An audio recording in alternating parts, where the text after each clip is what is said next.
Lady Margaret stood in the cold morning light. Her face was hard as stone, her words cut like winter wind. "Look at you, Emma." Each word dripped with disgust. 23 years old, still not married, still a burden on this family. Emma kept her chin up. She had heard this before. Every morning, every meal, every chance her mother found to remind her. "Your face is too plain," Margaret continued. "Your manner is too bold. You read books like a man. You speak your mind like a servant.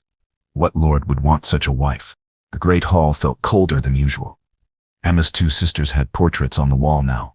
Beautiful brides in white gowns, married off at 18 and 19. Perfect daughters who smiled sweetly and never questioned anything. But Emma was different. She helped the kitchen maids when they burned themselves. She read to the stable boy who couldn't see the letters right. She asked too many questions. She laughed too loud. She refused to simper and bow. "I have found a solution," her mother announced. A cruel smile played at her lips. "You will marry Thomas Ward, the blacksmith. He needs a wife. He has paid well for one." Emma's heart stopped beating. The blood drained from her face. A blacksmith. Not even a merchant. Not even a clerk. The lowest match possible for a lord's daughter. "Mother, please." Her voice came out as a whisper. "It is done." Margaret's eyes were ice. "You leave tomorrow morning. Perhaps hard work will teach you the grace God forgot to give you." Towards that night, Emma packed her few belongings. Her books. No, her mother had taken those away. "Blacksmiths' wives don't need books," she had said.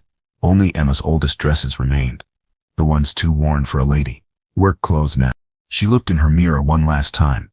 Brown hair that wouldn't curl properly, brown eyes that held too much intelligence. A strong face, not delicate. Hands that knew real work, not just needlework. She was not beautiful. She knew that truth well. Her mother reminded her daily, but did that make her worthless? Did that mean she deserved? The servants whispered in the hallways. "Poor Lady Emma, sold like a cow at market. What a shame. What a waste." But Emma held back her tears. She would not cry, not for them, not for her mother, not for herself. She had survived 23 years in this house. She could survive whatever came next. Morning came too soon. A simple farm wagon waited in the courtyard. No carriage for her now. No ceremony, no blessing, just a driver who barely looked at her. Her mother watched from an upstairs window. No goodbye, no kind words, just cold satisfaction. The problem child was finally gone. Emma climbed into the wagon, her bags beside her. Her old life was ending with each turn of the wheels. She faced forward, into the unknown, into her punishment, into a life she never chose. But sometimes, life surprises us. Sometimes, punishment becomes a blessing. Sometimes the lowest match becomes the highest love. This is Emma's story. A plain girl, sold to a blacksmith.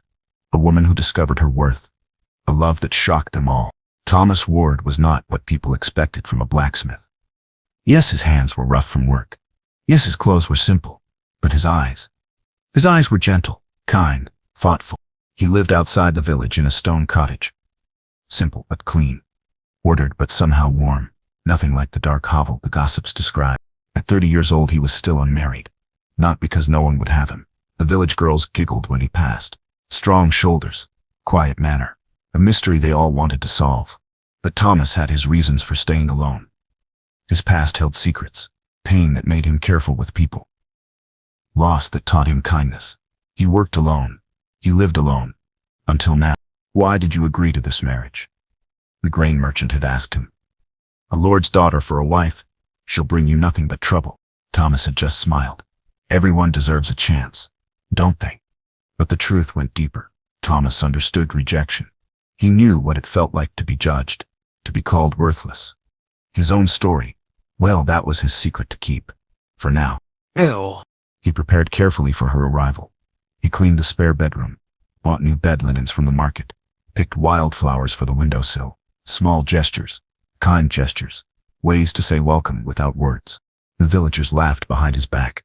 "She's plain as porridge," they say. Difficult too. Her own mother paid you to take her off her hands. Thomas just sharpened his tools and ignored them. He knew about cruel labels, about harsh judgments, about being called names.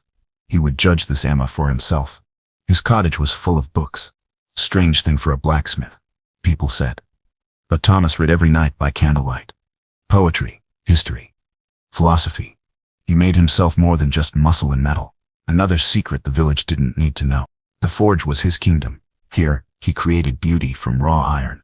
Not just horseshoes and nails. Delicate metalwork. Garden gates with flowing designs. Weather vanes shaped like birds, things that made people stop and stare. He was not wealthy, but he had enough. Enough for two people. Enough to share. Enough to build something good. If she would let him try, tomorrow she would arrive. This unwanted lady, this punishment bride, Thomas felt curious, not worried, ready, not angry. He would be kind. He would be patient. He would give her space and time and respect, things she probably never had. Things everyone deserved. The sun set behind the mountains. Thomas banked the forge fire and closed up his shop. Tomorrow both their lives would change. For better or worse, time would tell. But Thomas had hope. Strange, maybe, for a situation like this. But hope lived in his chest anyway. Hope that two unwanted people might learn to want each other. The wagon wheels stopped with a creak. Emma looked up through tired eyes.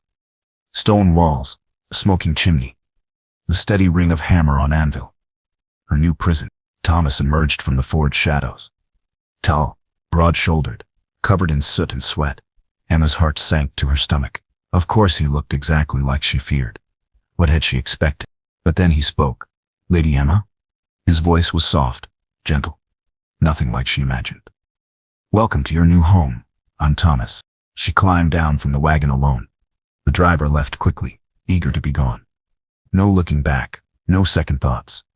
Thomas reached for her bags with careful hands. Thank you, she managed to say. When was the last time anyone had helped her with anything? Come inside. You must be tired from the journey. He led her not to the forge, but to the cottage. A real house with glass windows and a red door. Clean, warm, nothing like the hovel she had feared. This is your room, Thomas said, opening a wooden door. Inside was a real bed with white sheets, a writing desk by the window, curtains that matched the bedspread, even fresh flowers in a clay pot. Emma stared in shock. My room. Not yours. Thomas looked surprised, then sad. Of course, your own room. This is your home now. You decide about everything else. She didn't understand. Where were the demands? The orders, the anger at getting damaged goods instead of a proper wife. Dad, are you hungry?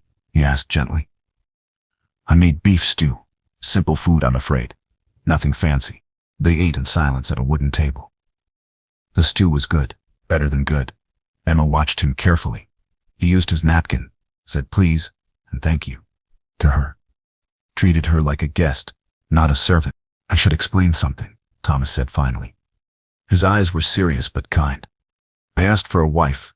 Yes, but not what you might think. I want company. Help with the house. Someone to talk to in the evenings. Nothing more. Not unless you want more. Emma's spoon stopped halfway to her mouth. You won't demand. I expect nothing from you. You're here. That's enough for now. We'll find our way together. Slowly. Beyond. That first night, Emma lay in her own bed. Her own room, with a lock on the inside of the door. She tested it twice to be sure. It worked. Outside her window she could hear Thomas still working in the forge. The steady rhythm of his hammer, creating something, building something. Maybe they could build something too. The next morning brought more surprises. Breakfast was waiting on the table, fresh bread still warm, good tea in a china cup. A note written in careful letters. Gone to the forge. Take your time, explore anywhere you like. This is your home now. Emma wandered through the cottage slowly. Books everywhere, shelves and shelves of them. Poetry, history, stories of adventure. A blacksmith, who read, who owned more books than some lords. She found the kitchen well stocked and organized, everything in its proper place. The garden behind the house grew vegetables and herbs. Even flowers planted just for their beauty. This was not the punishment her mother had promised, not the suffering she deserved. But then, what was it? What? Thomas returned at midday. He washed the soot from his hands and face. Underneath was a kind face, tired but smiling. Finding everything you need. The books, she started to say. Do you like to read? His whole face lit up. Please, use any of them. All of them. I can get more from the town. What do you enjoy? They talked about books then, about stories and ideas. a blacksmith who knew poetry by heart, a lady who loved ancient history. Finding common ground was neither expected. Days passed this way. Careful steps, small kindnesses, learning about each other like shy animals. Emma cooked meals. Thomas praised every dish. Thomas worked metal. Emma brought him water and food and company. No demands, no cruelty, no reminders of her plainness. Just partnership. Was that the right word? 1 week passed. Then 2. Emma realized something that shocked her. She wasn't afraid anymore. Wasn't waiting for the trap to spring. Wasn't holding her breath for the punishment to begin. Thomas was exactly what he seemed. A good man. A lonely man. A man who saw her as enough. Just as she was. Maybe this wasn't punishment after all. Maybe this was possibility. Morning came gently in the cottage. No harsh bells ringing. No shouted orders. Just sunlight through white curtains and the smell of bread baking. Thomas always woke first.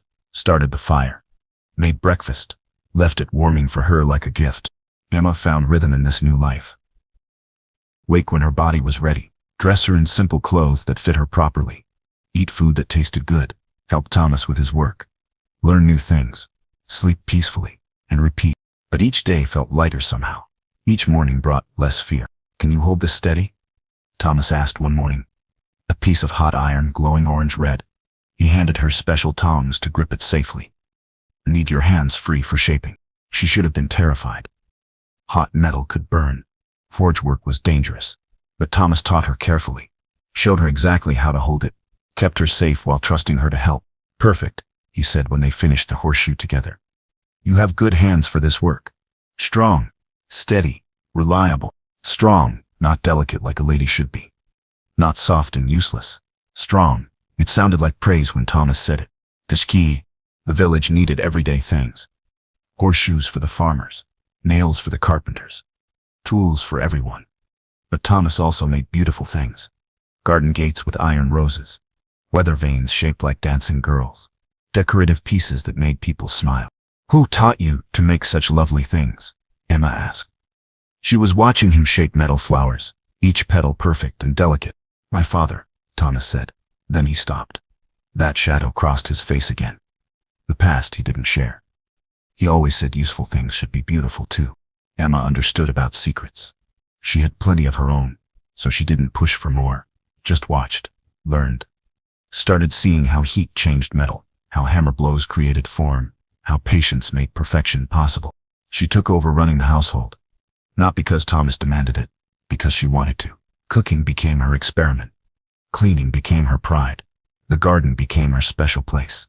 These herbs, she told Thomas one evening, they help burns heal faster. These ones fight infection. My grandmother taught me before she died. Thomas listened to every word, asked real questions, used what she taught him, valued her knowledge like it mattered. No one had ever cared about her thoughts before. Talin.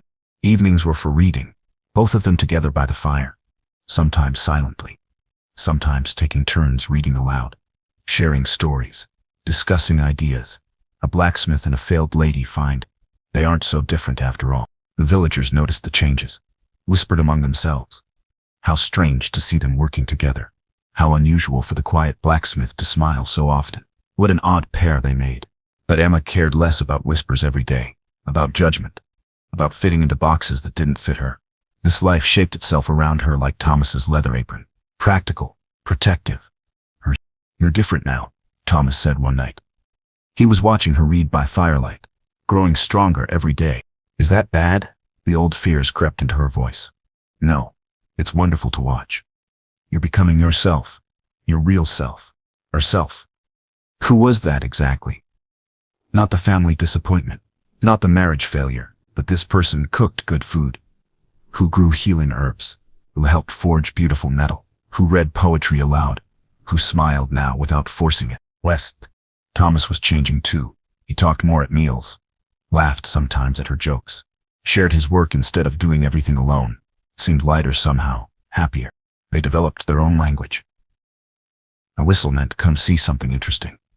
A wave meant they needed help right now. A smile could mean good morning, or well done, or thank you for being here. 1 month passed, then 2. The cottage felt like home. The forge felt like purpose. Thomas felt like, what exactly? Friend. partner, something warmer than either word could hold. Emma pushed those thoughts away quickly. This was enough, more than enough. Safety, respect, purpose, friendship, things she never had in her old life. But sometimes Thomas's hand brushed hers when passing tools. Sometimes their eyes met across the dinner table. Sometimes the air felt charged between them, like metal before the shaping began, full of potential. "Are you happy here?" Thomas asked one evening. Sudden and serious. "With this life? With me?" Emma thought carefully before answering. The truth surprised even her. "Yes, happier than I've ever been. Happier than I knew was possible." His smile was worth everything then. Every cruel word from her mother. Every whisper from the villagers. Every judgment from her past. This smile was for her, because of her. "Good," he said simply. "Very good." That night Emma wrote in her journal for the first time in months. "I came here as punishment. I found a home instead. Mother was wrong about everything. I am not worthless. I am not plain. I am becoming something new." "Try again," Thomas said gently. Emma gripped the hammer with both hands, focused on the glowing metal. Strike clean, lift high, strike again, finding the rhythm that made magic happen. 3 months had passed now. 3 months of learning and changing. Her hands had real calluses. Her arms had new strength. Her mind had a clear purpose. The metal bent to her will now. Finally, "Look at this." She held up the horseshoe she'd made. Not perfect, but completely hers. Made by her hands, her sweat and her determination to learn. Thomas examined it like precious jewelry. Good weight distribution, even thickness throughout. "Well done, Emma. Very well done indeed." She glowed under his praise. Real praise for real work. Not empty words about beauty or grace. Words about skill, about effort, about growth that mattered. The village blacksmith fell sick with fever.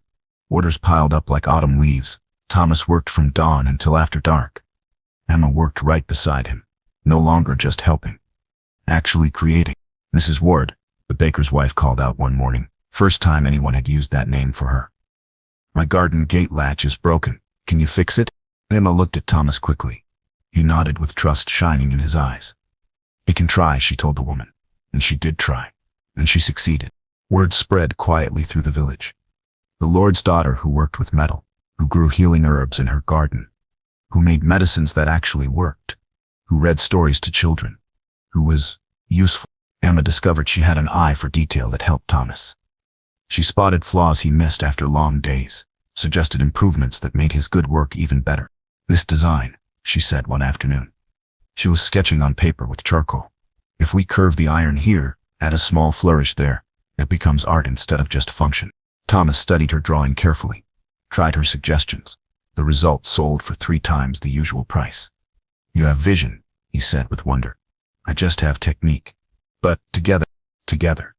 The word hung in the air between them, full of meaning, full of promise.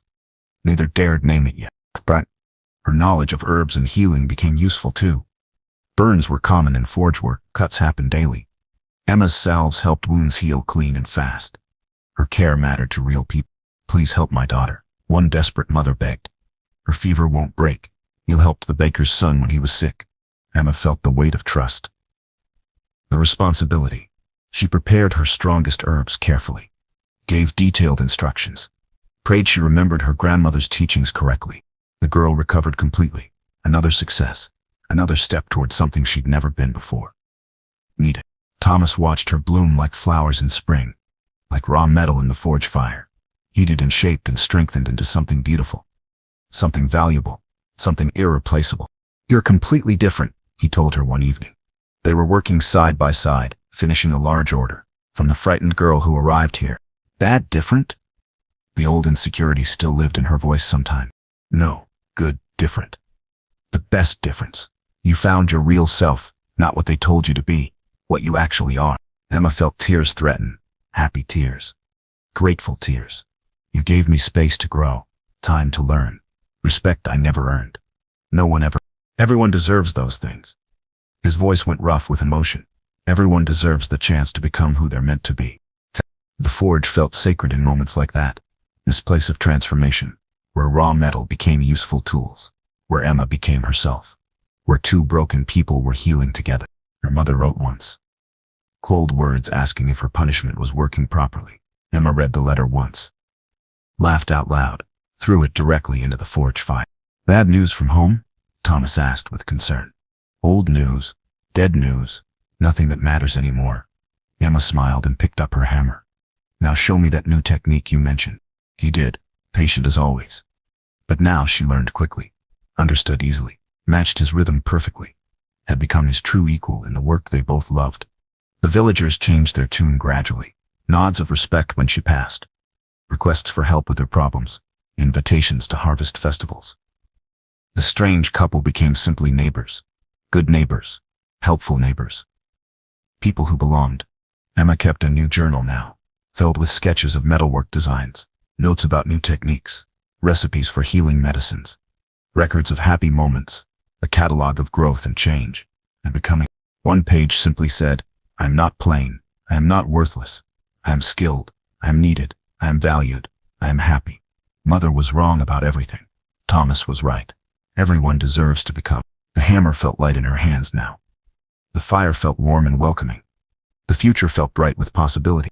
Emma Ward, blacksmith's wife, healer, artist, partner, herself, finally, and completely. Rain drummed steadily on the cottage roof. Too wet for forge work today. Thomas built up the fire high. Emma made tea with honey. They settled into chairs with books, but neither actually read. The silence felt different somehow, charged full of things neither quite dared to say. Tell me about before, Emma said quietly. Your family, your past, if you want to share it. Thomas stared into the dancing flames for long minutes, silent, deciding. Then slowly, carefully, he began to speak. My father was a lord, Lord Henry Ashford. My mother was his housemaid. Their secret love affair. Their shame when I was born. Emma's breath caught in her throat. Thomas continued, his voice steady but full of old pain. Father acknowledged me legally. Barely. He gave me his name, but not his love. Sent me to live with the village blacksmith when I was 7. His way of providing for his mistake. The fire crackled. Rain kept falling. Emma waited for more. My mother died giving birth to me. I never knew her voice, her touch, just stories from servants who pitied the bastard child. Thomas, Emma whispered. The blacksmith who raised me was kinder than my real father ever was. Taught me this trade, gave me books, treated me like I mattered. When he died, he left me everything. This cottage, the forge, a place to belong. Emma reached across the space between their chairs, took his work rough hand in both of hers. I'm so sorry. No child should grow up feeling unwanted. You understand, Thomas said, looking at their joined hands. Don't you? Being the disappointment, the burden, the one they wish had never been born. Yes, her voice was barely a breath. I understand exactly. They sat in comfortable silence. Then, two people who knew rejection intimately, who understood being judged for things beyond their control, finding recognition in each other's eyes. Is that why you agreed to marry me? Emma asked gently. Because you knew how it felt? Thomas turned to face her fully. Partly, but not entirely. His eyes were serious, intent. Emma, may I tell you something? Something I've never said to anyone. She nodded, heart beating faster. The day you arrived, you were not what I expected. Not at all. Emma's heart sank. I know I'm plain. I know I'm not. No, Thomas interrupted firmly. Listen to me, please. You were not plain to me. You were alive. Your eyes held intelligence, strength, spirit they couldn't break despite trying. You were beautiful in ways that mattered. That? Emma stared at him in shock. You thought I was beautiful? I still do. More so every day. When you concentrate on metalwork, when you tend your garden, when you read by firelight, when you smile without forcing it, you take my breath away. Tears spilled down Emma's cheeks. Happy tears. Healing tears. I've been so careful, Thomas continued softly. So afraid of pushing too hard, too fast. You came here hurt, broken. I wanted to give you time to heal, space to grow. But Emma, what? She whispered. I'm falling in love with you. Have been for weeks. I love your mind, your kindness, your strength, your laugh, when something truly delights you. I love you. The words hung in the air between them, like a bridge waiting to be crossed. I love you too, Emma said through her tears. I didn't know what this feeling was. I've never felt it before. But yes, I love you, Thomas. Completely. He crossed to her chair then, knelt beside it, cupped her face gently in his strong hands. May I kiss you? He asked softly. Please, she breathed. The kiss was gentle, sweet, perfect, full of months of growing trust and affection. When they broke apart, both were breathing hard. I want to be your real wife, Emma said boldly. In every way, if you'll have me. Emma. Thomas's voice was rough with emotion. Are you certain? I've never been more certain of anything. She smiled through happy tears. You helped me become myself. Now I want to share that self with you, completely. Thomas lifted her from the chair, held her close against his chest. I love you, he murmured into her hair. My brave, strong, beautiful Emma. I love you too, she whispered back. My gentle, kind, wonderful Thomas. Outside, the storm raged on, but inside their cottage, two hearts had finally found their home in each other. The lonely blacksmith and the unwanted lady. Learning that love sees beauty where others see flaws. That the heart recognizes its match regardless of society's rules. That sometimes the most unexpected marriages become the truest love stories of all. 6 months of happiness passed. Like a beautiful dream, Emma woke each morning in Thomas's arms, worked beside him in the forge. Shared meals and books and quiet conversations by the fire. Life felt perfect, complete. Then the letter arrived. Emma found it slipped under their door one morning. Expensive paper. Her mother's seal, her stomach clenched with old fear as she broke it open. Emma, word has reached me of your situation. Living as a common tradesman's wife. Working with your hands like a servant, disgracing our family name with your unseemly behavior. Lord Pemberton has made an offer for you. A proper marriage to restore your position. You will come home immediately to prepare for this union. A carriage will arrive next Tuesday. Do not think to refuse. Your marriage to the blacksmith was never legal. You remain under my authority until properly wed to your betters. Lady Margaret. Emma's hands shook as she read it twice. 3 times. The words didn't change. Her perfect world was crumbling around her like old mortar. What is it? Thomas asked, emerging from the forge. He took one look at her face and crossed to her immediately. Emma? What's wrong? She handed him the letter wordlessly. Watched his face grow dark as he read. She can't do this, Thomas said finally. His voice was controlled, but Emma heard the anger underneath. You're my wife, my legal wife. Are we? Emma's voice came out small and frightened. Really? Was our ceremony legal? We wed in the village church, but... Thomas went very still. What exactly are you asking? My mother arranged our marriage. Made the contracts. What if she made sure it couldn't be legally binding? What if she always planned to retrieve me? The silence stretched between them. Cold, terrible. It doesn't matter, Thomas said firmly. Legal or not, you're my wife. I won't let anyone take you. But Emma could see the doubt in his eyes now. The fear. What if Lady Margaret was right? What if their happiness was built on nothing but hope and wishes? Lord Pemberton, Emma whispered. He's 50 years old. Has buried 2 wives already. He wants an heir and doesn't care how he gets one. Thomas pulled her into his arms. Then, held her tight against his chest. I won't let that happen. I swear to you, Emma, I won't let anyone hurt you. But how could a blacksmith fight a lord? How could love stand against law and money and noble privilege? Bang! The next few days passed in a blur of preparation. Thomas rode to the next town to consult with a lawyer. Emma tried to continue her normal routine, but jumped at every sound, expecting the carriage, expecting armed men to drag her away. The villagers had heard the gossip by now. Some looked at Emma with pity, others with knowing nods. Of course the lady would go back where she belonged. Of course it had been too good to last, but some surprised her. The baker's wife brought fresh bread. For strength, she said simply. The blacksmith's widow offered to hide Emma in her cellar if needed. Even the priest came by to reassure them their marriage was valid in God's eyes. Whatever earthly law might say, Thomas returned from town with grim news. The lawyer says, it's complicated. Your mother's contracts might override our ceremony. Without proper documentation, Emma closed her eyes. She had known this happiness was too good to be true. But Thomas continued. He also said possession matters. You're here, you've been my wife. In fact, for months. That counts for something. Will it be enough? Emma asked. Thomas took her hands in his. I don't know, but I promise you this. I will fight for us. For you. With everything I have. That night they held each other desperately. both afraid it might be their last night together, both trying to memorize every touch, every whisper, every moment of closeness. Love alone might not be enough to save them, but they would not surrender without a battle. Tuesday morning dawned gray and cold. Emma stood at the cottage window, watching the road, waiting. Her stomach churned with nerves. Thomas worked in the forge, but she could see the tension in his shoulders, the way he gripped his hammer too tight. They were both ready for war. The carriage arrived at noon exactly, black and imposing. 4 armed guards rode alongside.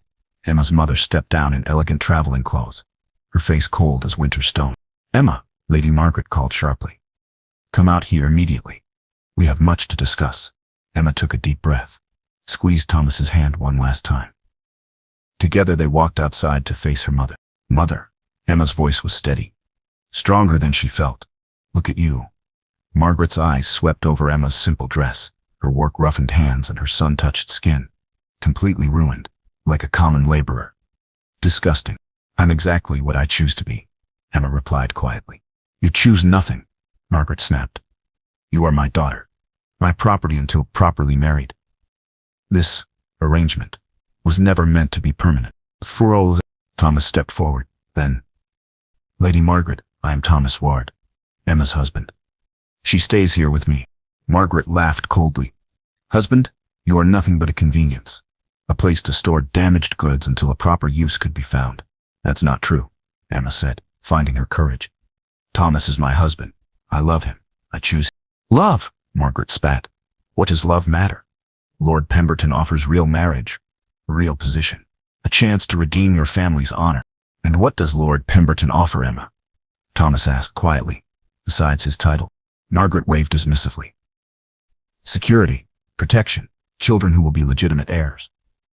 Everything a woman should want." "Everything you want, you mean?" Emma said with dawning clarity. "Lord Pemberton is rich, powerful, connected to the royal court. Marrying me to him helps you, not me." "Foolish girl. It helps us all." "No." Emma stepped closer to Thomas. "It helps only you. I won't do it, Mother. I won't leave my real husband for your political games." Margaret's face went white with rage. "You have no choice. Guards, take her to the carriage." 2 men stepped forward, hands on their sword hilts. Thomas moved to block their path, his own hand reaching for the iron rod he carried. "I wouldn't," Thomas said calmly. "Emma is under my protection now." "Your protection?" Margaret laughed harshly. "You're a bastard blacksmith. What protection can you offer against real power?" "The protection of truth," said a new voice. They all turned. The village priest was walking toward them, carrying a leather satchel. Behind him came the baker, the miller, and the blacksmith's widow. Half the village, it seemed. "Father Morrison?" Emma breathed. "I have something that might interest you, Lady Margaret." The priest pulled out an official document, the marriage certificate for Thomas Ward and Emma Ashford, properly witnessed, legally binding, filed with the church registry. Margaret snatched the paper, scanning it quickly. Her face grew paler. "Ashford," she said slowly. "Yes," Thomas said quietly. "My father's name, which makes Emma, Lady Emma Ashford Ward. Still noble-born, still legally wed, still beyond your authority. Is that?" The silence stretched like a held breath. Emma stared at Thomas in shock. He had claimed his father's name officially, given her back her title while making their marriage unbreakable. "When?" Emma whispered. "Last week. When I went to see the lawyer, I claimed my birthright properly. For you. For us." Margaret looked between the legal document and the crowd of villagers now surrounding her carriage. All watching, all witnesses to whatever she decided to do next. "This changes nothing," she said finally, but her voice lacked conviction. "Pemberton expects." "Lord Pemberton can find another wife," Emma said firmly. "I am already married, happily married, to a man I love and respect." "You'll regret this," Margaret hissed. "Both of you. When poverty comes, when society shuns you, when your children have no prospect." "Our children will have love," Thomas interrupted, "and useful skills, and parents who chose each other freely. They'll be richer than most." Margaret climbed back into her carriage with stiff dignity. "You are dead to me," she told Emma coldly. "Do not expect help when this fantasy crumbles." "I don't," Emma replied. "I never did." The carriage pulled away, guards following. The villagers cheered and surrounded Emma and Thomas with congratulations and support. Emma turned to her husband with tears of joy streaming down her face. "Thomas, what you did, claiming your name for me. For us, he corrected, kissing her gently. Always for us. She was Lady Emma Ashford Ward now, noble, uncommon, titled and skilled. Choosing love over duty, choosing happiness over obligation, choosing the life she built with her own hands alongside the man who saw her true worth from the very first day. 1 year later, Emma stood in their garden, hands deep in rich soil. The herbs grew thick and green under her care. Her healing medicines were famous now throughout 3 villages. People came from miles away seeking help. Lady Emma, the young woman called from the gate. My baby has that cough again. Do you have more of that syrup? Of course, sir. Come inside. Emma wiped her hands clean and smiled. Lady Emma. The title felt natural now. Earned through service, not just birth. Thomas emerged from the forge, face bright with pride. In his hands was his latest creation. A delicate iron rose, each petal perfect and detailed. Art that would grace some lord's garden made by a bastard blacksmith's skilled hands. It's beautiful, Emma said, examining the metalwork. Lord Hertford will pay well for this quality. We make a good team, Thomas replied, kissing her temple. Your design's my hands. Beauty and function together. Their life had found perfect rhythm. Emma spent mornings in the forge, helping with the artistic pieces that brought top prices. Afternoons in her garden and still room, making medicines. Evenings were spent reading together, or entertaining the friends they'd gathered. The cottage was larger now. Thomas had added rooms as their business grew. A proper workshop for Emma's healing work. A library for their growing collection of books. Space for the children they hoped to have someday. News came regularly from Emma's old world. Her sister Catherine had married Lord Pemberton after all. Letters described a cold, formal life, elegant but empty. Emma felt only pity, no envy. Her mother never wrote, never acknowledged Emma's existence. But Emma had made peace with that loss. Some people could not bend without breaking. Lady Margaret was one of them. Do you ever regret it? Thomas asked one evening. They were sitting by their fire, Emma mending a torn shirt while he read poetry aloud. Regret what? Giving up your old life. The comfort, the luxury, the ease. Emma set down her needle and looked around their cottage. Simple but beautiful, filled with things they'd chosen together. Made meaningful by love and work and shared purpose. Why? Never, she said firmly. That wasn't my life. It was my mother's life, forced on me. This is my life. The one I chose. The one I built. Even when your hands are rough from work. When you smell like herbs and metal instead of perfume. Emma laughed and held up her calloused palms. Especially then. These hands create things. Heal people. Help you make beauty. They're useful hands now. I'm proud of them. Thomas caught her hands and kissed each palm gently. I love them. I love you. Exactly as you are. And I love you. My noble bastard blacksmith husband. They had created something remarkable together. A partnership of equals. Love built on respect and shared work and common dreams. Marriage as it was meant to be. The village had grown around them. New families settling near the forge. Young couples seeking Thomas's training in metalwork. Mothers bringing sick children to Emma's skilled care. They had become pillars of their community. Not through birth or wealth, but through service. Through being genuinely useful to the people around them. I have news, Thomas said, one spring morning. His voice held barely contained excitement. Good news? Emma asked, looking up from her account books. The royal armor needs repair work. Complex, delicate restoration. They want the best metal worker in the region. His grin split his face wide. They want us. Emma stared at him in shock. The royal court? But Thomas, that means recognition. Real recognition. It means our work speaks for itself. Bastard or not. Lady or not. Skill is skill. They traveled to court together the next month. Emma dressed simply but elegantly in clothes she'd sewn herself. Thomas wore his finest shirt, clean and proud.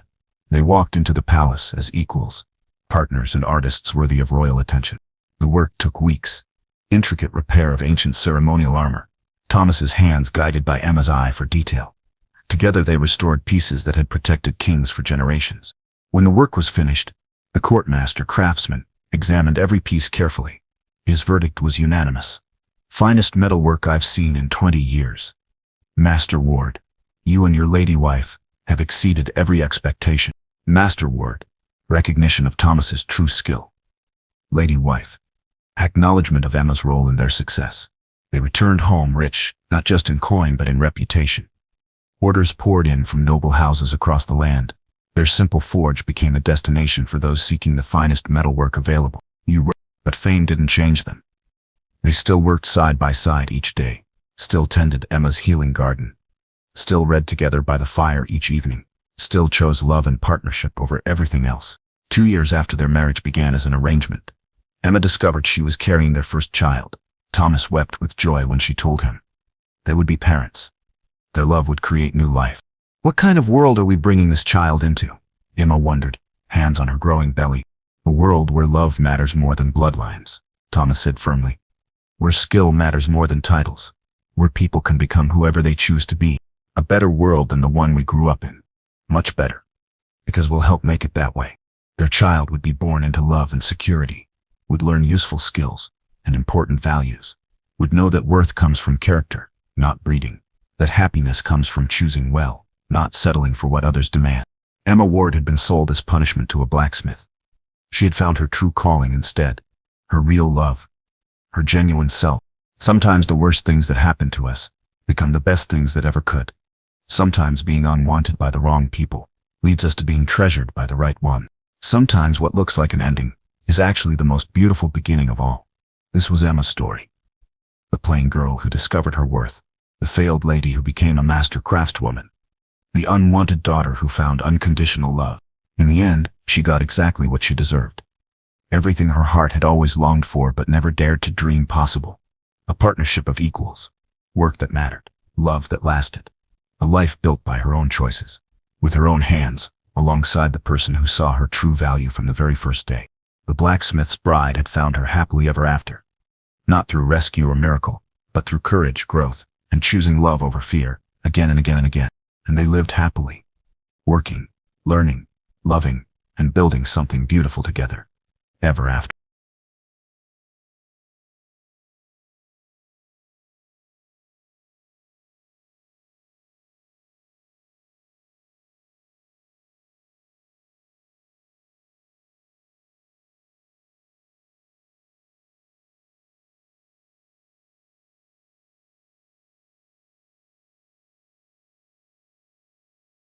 Lady Emma stood alone, again. Her stepsisters laughed behind silk fans. Look at her scars, they whispered. No man will want her. The fire had taken much, her beauty, her mother, her place in society. Now, only pity remained. Emma touched her face. The scars felt rough, ugly, a daily reminder of that terrible night, the night everything changed. Her father barely looked at her anymore. You shame our house, he said. His words cut deep, deeper than any flame ever could. She remembered being beautiful once, before the fire, before her mother died saving her, before the world turned cold. Her sisters were perfect, golden hair, smooth skin, men lined up to court them. But Emma they avoided, like ugliness might spread. Stand straight, her stepmother snapped. At least try to look decent. But nothing helped. The scars told their story, survivor, damaged, unwanted. Then came the letter. Royal seal, gold wax, heavy paper. Her father opened it slowly, read twice, then smiled, but not kindly. The king offers a match, he said. His voice was too cheerful. His bastard son needs a wife. Her sisters gasped. A bastard? How could this be? Emma's heart sank. She knew that smile, that tone. This wasn't good news. This was disposal. He lives far away, her father continued. In the wild north, cold place, harsh people. You leave tomorrow. Tomorrow? Emma felt the room spin. But father, no arguments. His voice turned ice cold. The king commands it. We obey. You should be grateful. No one else would have you. Emma understood then. This wasn't marriage. This was exile. Punishment for surviving, for being ugly, for existing. She packed in silence, her few belongings, her mother's ring, some books. No one helped. No one cared. He's strange, a maid whispered when she thought Emma couldn't hear. Lives like a hermit, never comes to court. They say he's different. Different.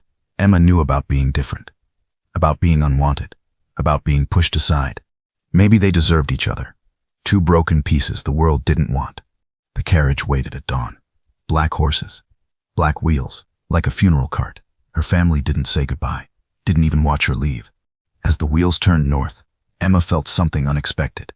Not hope, but maybe relief, away from their cruel eyes, their harsh words, their constant reminders that she didn't belong. The bastard prince, society's reject, just like her. Two unwanted souls, bound by royal decree. The journey would take days. Days to think, days to prepare, days to say goodbye to any dreams she'd had left. But as the castle faded behind her, Emma felt lighter somehow. Whatever waited in the north, it couldn't be worse than what she was leaving behind. Could it?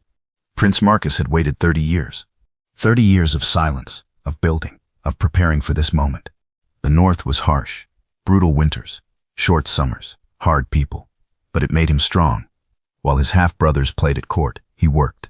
He learned to fight, to lead, to earn respect through deeds, not birth. His men were loyal, not because of royal blood, because he'd saved their farms, protected their children, bled beside them in battle. A bride comes, his advisor Thomas said. The king commands it. Marcus almost laughed. Now his father remembered him, after 30 years of pretending he didn't exist. But he agreed. He had his reasons, reasons his father would never understand. He knew about Lady Emma, the fire, the scars, the cruelty she faced daily. His spies had told him everything. She's broken, they reported. Damaged goods. Her family can't wait to be rid of her. But Marcus saw differently. He saw survival. Strength, a woman who endured what would have crushed others. Just like him. He prepared her rooms himself. Soft beds with warm furs, books on every table. Fresh flowers despite the harsh climate. Things to heal a wounded soul. His castle wasn't grand like the royal palace, but it was safe, warm, full of good people who judged by heart, not face. Why her? His friend David asked. You could refuse the king, build alliances elsewhere. Marcus stared north at his growing lands, his secret armies, his hidden wealth, all built in careful silence. Because she'll understand, he said quietly. When the time comes, she'll understand what it means to be cast aside, to be underestimated. The king thought this was punishment. Sending his bastard son a scarred, unwanted bride. Let him think that.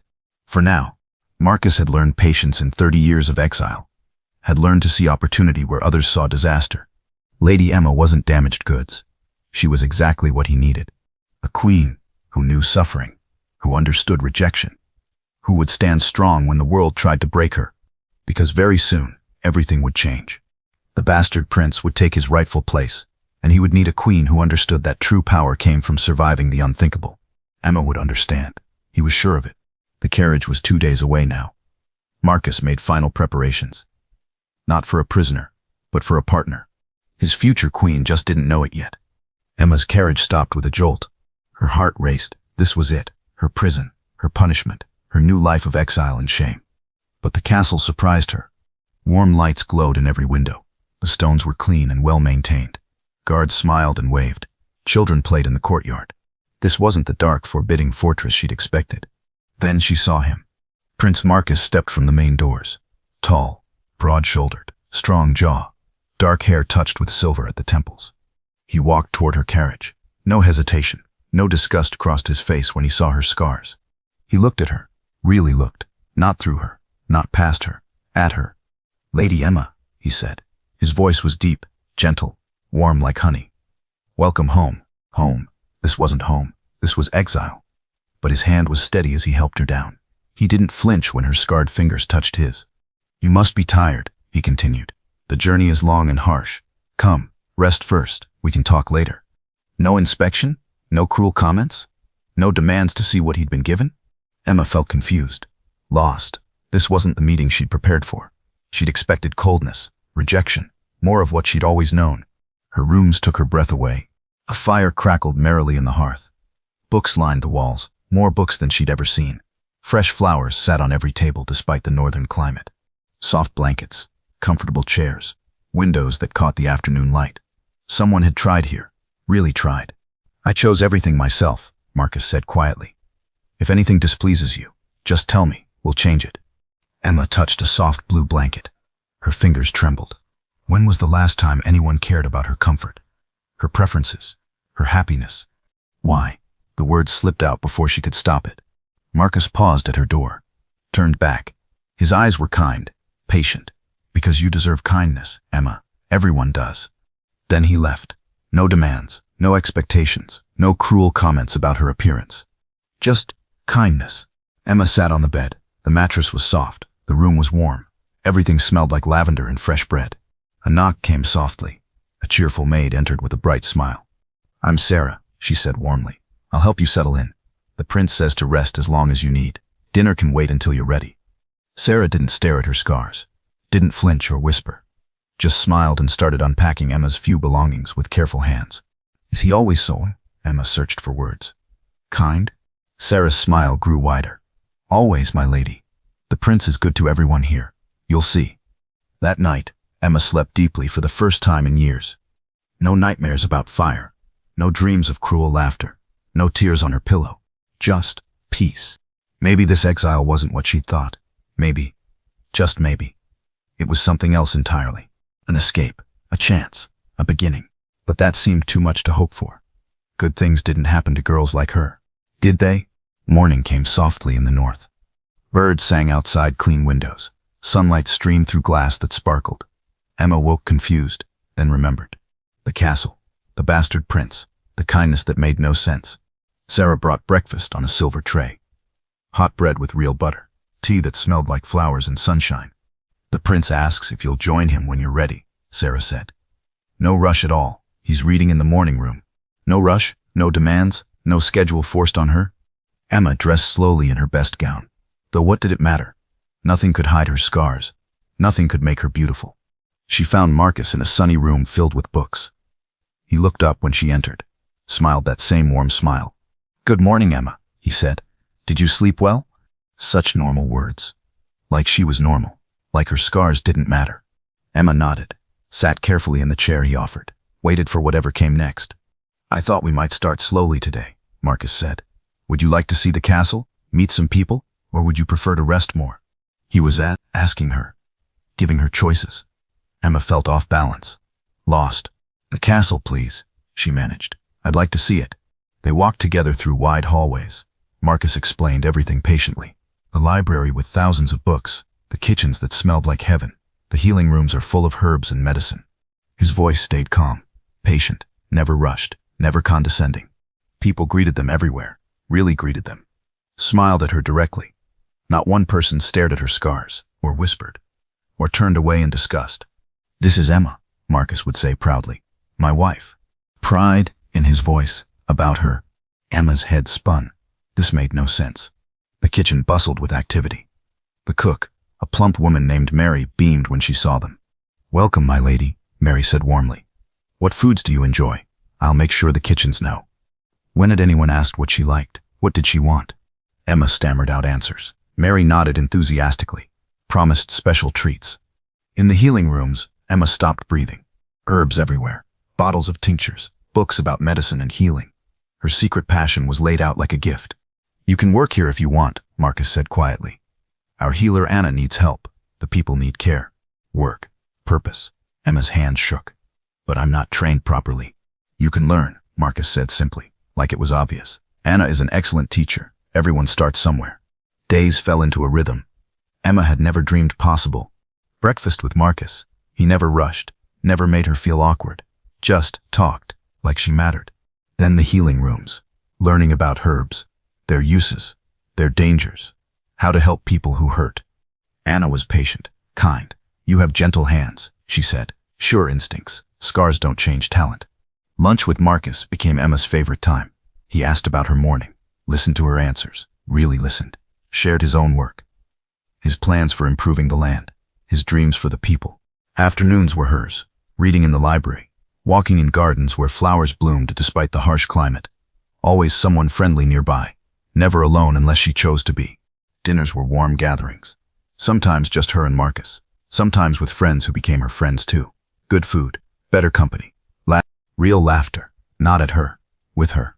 Nights by the fire became precious. Marcus would read aloud sometimes, his deep voice telling stories of adventure, of hope, of heroes who weren't perfect, but were still worthy of love. Thank you, Emma said one evening. The words burst out without warning. Marcus looked up from his book. For what? For this, for being kind, for treating me like you're valuable? Marcus's voice was soft. That's not kindness, Emma. That's just truth. Emma felt tears threaten. Good tears, healing tears. For the first time in years, she slept without crying. Tomorrow would bring more learning, more purpose, more of this strange, wonderful peace. Maybe good things could happen to girls like her after all. Weeks passed, like a gentle dream. Emma's hands grew sure and confident. The herbs made sense now. Their healing properties, their careful preparation, their power to help. "You're a natural," Anna said one morning. "Some people just know how to heal, you know." Emma made her first healing salve alone, for burns. She knew burns intimately, knew the pain they caused, the careful healing they needed. A young child came in crying. His small hand was burned from touching a hot pot. The hurt was minor, but scary for a little boy. Emma knelt down, gentle. "Sure, this will help," she said softly. She applied the salve with practiced hands. The child stopped crying, looked at her scarred face. "You understand," he whispered. "Yes," Emma said, "I understand." Word spread through the castle, through the village. The lady who understood pain, who didn't judge, who helped without question. People came seeking her specifically, not staring at her scars anymore, seeking her healing touch. Marcus watched sometimes from the doorway, pride shining in his eyes. "You're gifted," he said. "I knew you would be." Emma learned other skills too, castle management from the housekeeper. "You're quick to learn," the woman said. "Smart, organized. The castle runs smoother with you here." She helped plan meals, manage supplies, coordinate the servants. Small things, but they mattered. She mattered. The library became her sanctuary. Medical texts, history books, stories of strong women who overcame impossible odds. Marcus often found her there, brought tea, sat quietly reading his own books, comfortable silence between them. "What are you reading?" he'd ask eventually. Then listen to her thoughts, discuss ideas like her opinions had real value. Emma started standing straighter, speaking more clearly. The mirror still showed the same scars, but something else too. Purpose, confidence, worth. Sarah noticed first. "You're glowing, my lady," she said with a smile. "Happiness suits you well." Happiness, was that this warm feeling, this sense of belonging somewhere? The villagers started making special trips to see her. "The lady helped my daughter. She knows about pain. She listens with her heart." Emma's medicine room grew. More herbs, more books, more people helped every day. Her scars didn't vanish, but they stopped defining her. One day a visiting noble arrived, sneered openly at her scarred face. Before, Emma would have crumbled, hidden, run away in shame. Now, "Can I help you with something?" she asked calmly. Steady voice, direct gaze. The noble faltered. Her confidence was unexpected, unsettling. Marcus appeared like magic, stood beside her. "My wife asked you a question," he said. Voice cold as winter wind. The noble stammered apologies. Left quickly. Emma felt powerful, protected, valued, respected. "Thank you," she told Marcus. "You handled him perfectly," Marcus replied. "You don't need me to fight your battles anymore." But she wanted him there anyway. That was new. Wanting someone close, not needing, wanting. The difference felt important, revolutionary. For the first time in her life, Emma was becoming who she was meant to be. Strong, capable, worthy of love. The realization took her breath away. The evening fires became their special time. Just Emma and Marcus. The world quieted around them. Hearts slowly opening like flowers in spring. "Tell me about before," Marcus said one night. His voice was gentle. "About your life, your family, if you want to share." Emma's hands shook at first. The memories were painful, raw, but his eyes were kind, patient, safe. So she told him everything about the fire that changed everything. How her mother died saving her. The years of cruelty that followed. The daily reminders that she was ugly, unwanted, a burden. Marcus listened without interrupting. No pity in his expression. Just understanding. Deep, genuine understanding. When she finished, he reached out slowly, took her scarred hand in his strong one. "You survived," he said quietly. "That takes real strength, the kind that matters." His thumb traced her scars gently, not avoiding them, not pretending they weren't there, acknowledging them. "These show courage," he said. "Not shame, never shame." Emma cried then, good tears, healing tears that washed away years of pain. Marcus held her carefully, strong arms creating a safe harbor, a place where she could finally rest. The next night, he shared his story too, about being bastard-born in a world that valued legitimate blood above all else, sent away as a child, forgotten by a father who claimed him but never wanted him. "They celebrated my brother's every breath," he said. "I got silence. 30 years of silence and exile." Emma understood that pain, the ache of being unwanted, unseen, cast aside. She squeezed his hand. He squeezed back. Two survivors recognizing each other. They talked about dreams then. His vision for the North, building something good, something lasting, something truly his. What about the royal court? Emma asked. Your birthright? Marcus smiled. Mysterious, dangerous. Birthright comes in many forms, he said. I choose my own path. I always have. Emma shared her own dreams, her growing love of healing, her desire to help people, to be useful, to be needed, to be loved. You are, Marcus said, reading her face like an open book. Needed, useful, important. He paused, took a breath, and loved. The word hung between them, heavy, light, everything. Emma's heart raced. Marcus, I know it seems fast, he said quickly, but I knew from your first letter.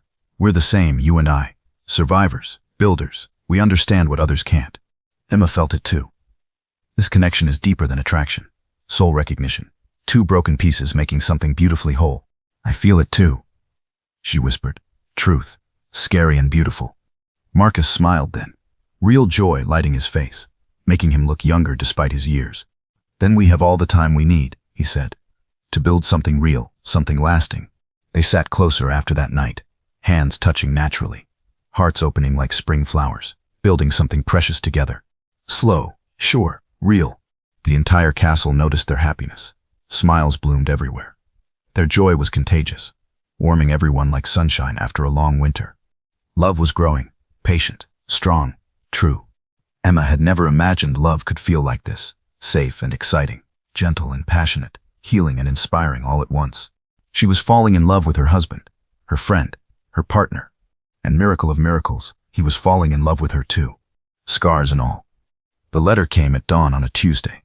Royal seal, black wax, heavy paper that felt ominous in Emma's hands.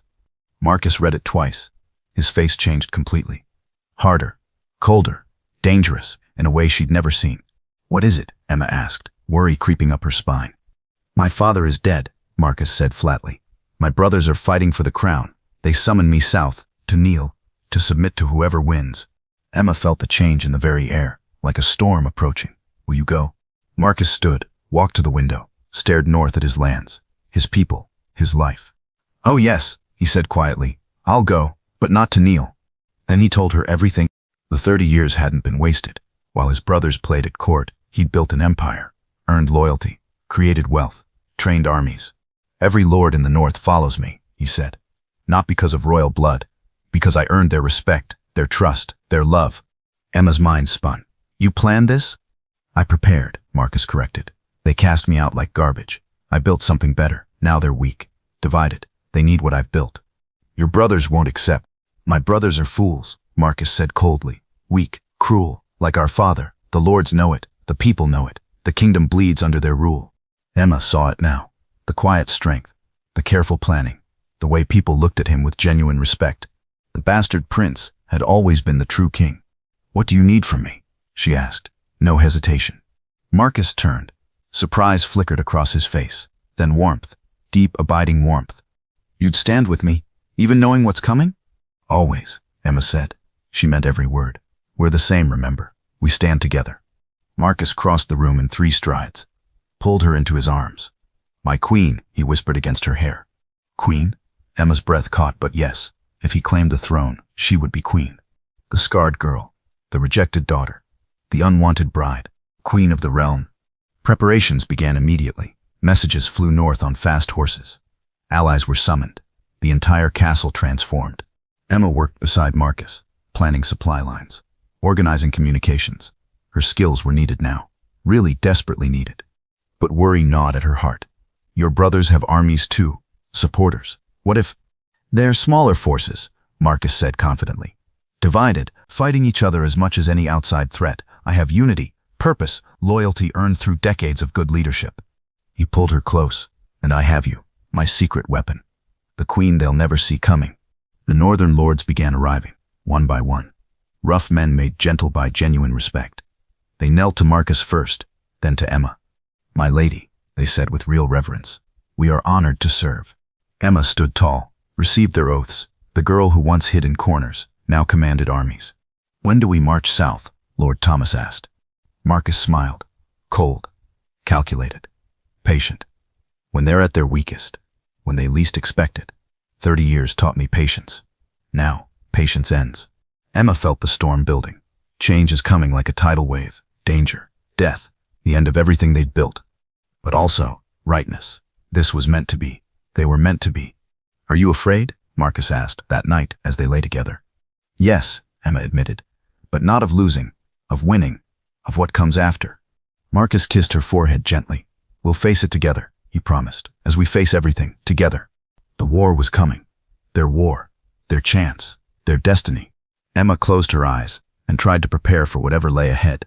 Tomorrow, everything would change forever. The army moved south like a force of nature. Emma rode beside Marcus, no longer hiding in carriages. A queen didn't cower, she led. Her family's castle appeared first on their route. They had to pass through. Emma's stomach clenched, but Marcus squeezed her hand. Ready? He asked gently. Yes, Emma said, and she truly meant it. The massive gates opened slowly. Her father emerged first, took in the army, the banners, Marcus in full armor, Emma with a crown on her scarred head. His face went completely white. Daughter? Pure confusion, growing fear. Lord Blackwood, Emma said clearly, a strong voice carrying across the courtyard. We require supplies for our army, and your loyalty oath. Her stepsisters appeared behind their father, gasped audibly. Emma sat straight in her saddle, scarred face held high, crown catching sunlight. Their perfect beauty meant nothing now, less than nothing. You're a queen? Her eldest stepsister stammered. I am, Emma said simply, and you will kneel. They knelt, all of them, the family who rejected her, who mocked her scars, who cast her out like garbage. They knelt in the dirt before her. Marcus spoke then, voice carrying absolute authority. Lady Emma is precious beyond measure to me. Remember that truth, always. Her father nodded frantically. Of course, Your Majesty. Whatever you need, whatever you command. Emma felt nothing. No anger. No satisfaction. No need for revenge. They were just small, had always been small. She'd simply been too hurt to see clearly. The supplies we requested, she said calmly. Load them now. They scrambled to obey. Servants ran everywhere. Her family, who once commanded her, now desperate to please. Emma watched with detached interest. This felt like watching strangers. People from someone else's life. Shall we stay the night? Marcus asked quietly. It's your family home. Emma looked at the castle where she'd suffered so much, where she'd been made to feel worthless, ugly, unwanted. No, she said firmly. We have a kingdom to claim. Let's go home. Home wasn't behind her anymore. Home was wherever Marcus was, wherever they built their future together. The army moved on. Emma didn't look back. The capital city sprawled before them, like a wounded beast. Smoke rose from dozens of fires. The sounds of fighting echoed off stone walls. Marcus's brothers had torn the kingdom apart, fighting each other. Just as he'd predicted. The lords are fleeing, a scout reported. Both princes have lost support. The people beg for peace. Marcus nodded grimly. Send word. Any lord who submits now will keep their lands. Any who fight won't. Most chose wisdom over pride. The northern army grew as they marched through the gates. Banners switched sides. Soldiers joined their ranks. By evening, it was over. Both princes knelt before Marcus in the great throne room. Broken, defeated, begging for mercy they'd never shown others. Emma stood beside the throne. Marcus's equal, his partner, his queen. You cast me out, Marcus said quietly.